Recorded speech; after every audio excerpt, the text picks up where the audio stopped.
Hi guys! Now is March 12, 2026, Thursday. By the way guys, andito pala ako sa labas ng bahay namin, sa outdoor ng garden namin kasi ang sarap talaga ng simoy ng hangin dito guys. Nakakawala lang stress guys. Oh. And by the way guys, sa video kong to, ipiplex ko ang aking nose hair trimmer. Ito guys oh. Ang purpose po nito, galing po siya sa DXY local shop. Ang bait ng seller nito, seller, more blessings to come sa shop niyo po. Ang bait ng seller nito. Ang purpose po nito, makukuha niya ang mga balayibong lumalagpas sa ilong natin through or sa pamamagitan ng paggamit natin dito.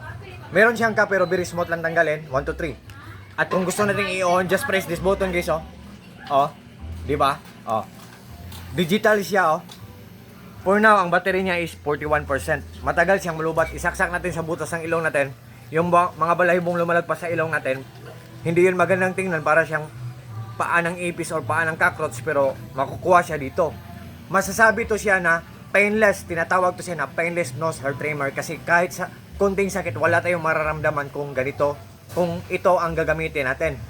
Pero kung hihilain natin sa kamay, ang sakit-sakit, di ba? Am I right guys?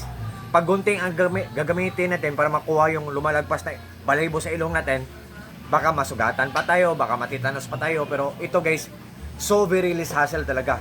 Tapos painless pa. Ang dali-dali lang gamitin. Yan. Yan.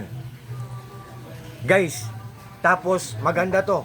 Portable siya. Type-C ang charging port niya. Kung malulubat man siya, i-charge natin ng 30 minutes, mapu-full na siya.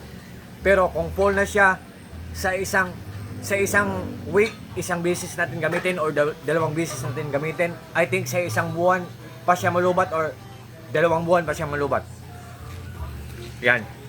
Tapos, ang mura-mura lang niya guys. Durable siya, pulidong-pulido siya. Ang ganda ng quality niya. For sure, maglalast long talaga siya. What I mean po, durable pa at the same time, affordable pa.